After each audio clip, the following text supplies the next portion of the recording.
Hello, my name is Roger. Today I'm going to show you to work with bookmarks and favorites in a different way. Maybe this is more efficient for you. This program here allows you to give it many more categories, notes. You can enter the member information, you can put passwords in there, security question 1 and 2, and you can also add any other information you'll please. So it will also allow you to search, which we'll go later into, and it will also allow you to export all the data. Should you ever decide to upgrade to Marketing 1.2, then you can export all your data from this program and will be able to import it in Marketing 1.2. If you already own Marketing 1.2, as this is a program, a portion or a module of this program, you would have to enter and click this button here from your main form, and it will bring you there. For this tutorial, I've prepared a couple of data string, and I want to see how this works and show you how beautiful this can work for you. Typically, you start with the favorites and build up this database here. So what you're going to do is you go to the internet and you surf and you find a web page of interest. Let's say in this case we find YouTube of interest. We'll copy this entire address information, and then we are going to paste this with a right mouse click into our web links column. Now we can choose a category from an existing list, or if we're just starting up, we will have to create our new one. Let's say I want to create a new one and I want to call it entertainment. The program says it's not part of the list. It limits me to that list, and I want to make this as part of the list because I think I will have other web pages pertaining to entertainment. So I click yes. Now I'm going to retype entertainment. I'm going to save this, and I should find it here. There it is. And now it allows me to go to the next tab. In this next tab, you'll see, if you look up, the numbers 10 and 20, and then I have some descriptive information. And I've done this on purpose because this program sorts first by the category.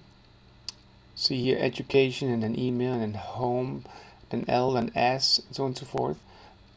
And it should put this one, if I refresh it, more likely there. And I can do this real quick. Clear search would refresh this and will sort it, and there you go.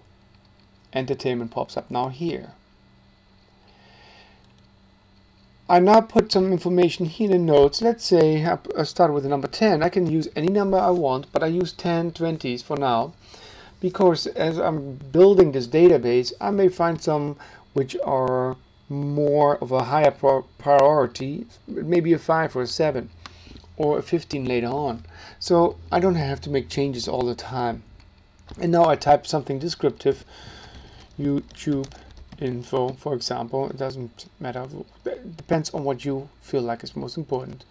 And if I have login information, I can do that. For now, to save some time, I'm not going to bother with that right now. These are not required. You can enter them. The only ones that are required are these two, 1 and 2. And obviously you fill something in here.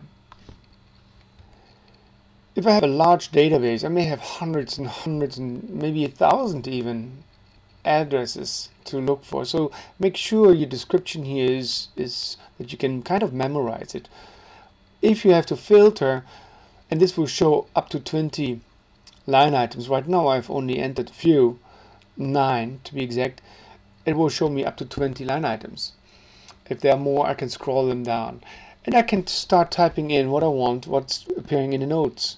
So let's say I'm looking for anything. I can do any string, encyclopedia, and let's see, update my search, and I find everything with this data string in there, encyclopedia. And if there were others, it would show them too. If I click on this and go here to my web page information tab, it already put it in here. And I can start working in this page because this is the web page. Now I can also refresh. I can choose by just clicking somewhere, like let's say I want to go to eBay. I just click here, go back here, and it will open up eBay.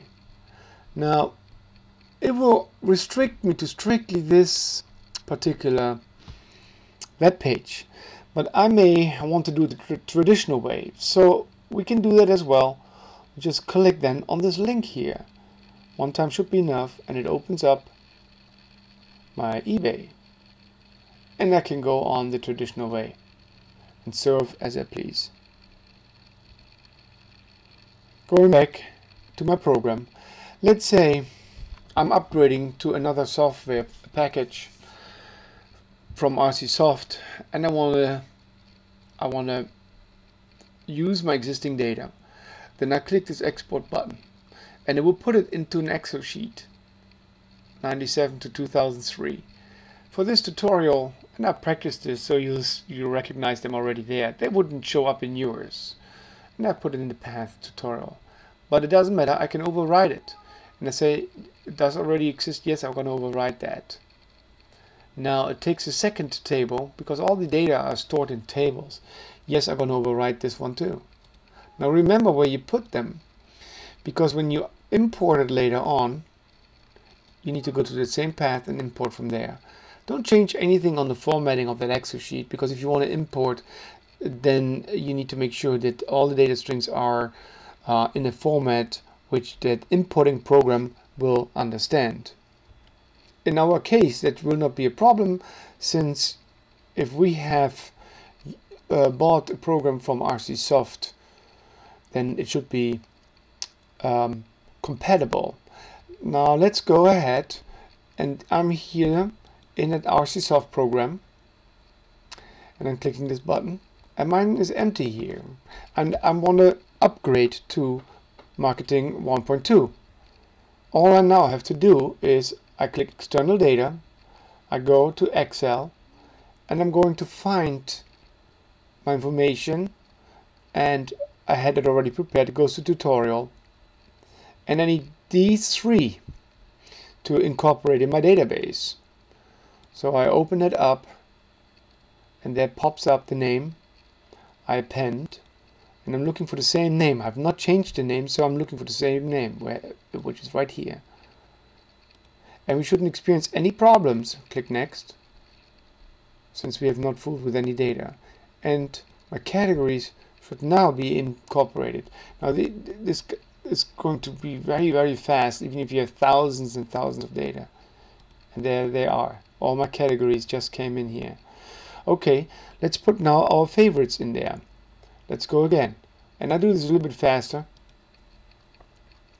Go to the same spot. My favorites are in web page links. I open up. I'm going to append. I find web page links. Now I got to be very careful, because sometimes the names are very similar and I don't want to override it. But in most cases you would only see an error message, and it would not allow you to incorporate it.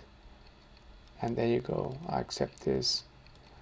And now if I refresh, clear search will refresh my entire page, and I'll click yes, and there they are, all in here incorporated.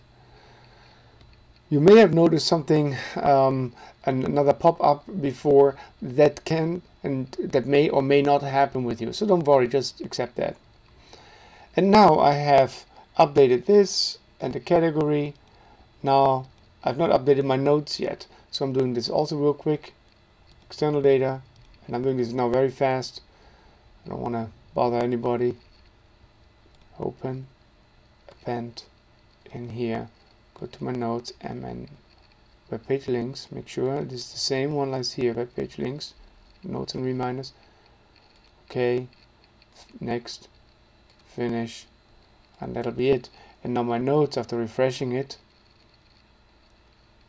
here, and my notes are now in here, my categories are in here, my favorites are in here, and I'm done. That's how fast you would update information if you upgrade to another program. Further below this tutorial video, you will see a hyperlink. You can click that and you will be able to get to our webpage and scroll for more information and look for more software which may be applicable for you. Or if you're a developer, maybe this gave you some inspiration and some ideas how you can save really a lot of time. I've been working with this a long time and it is very, very fast, and especially the fact that I can store my passwords or my entry data into this has helped me a lot to save some time. Thank you so much. Again, this is Roger. Send me an email at sales@rc-soft.com and I'll be more than happy to answer your questions.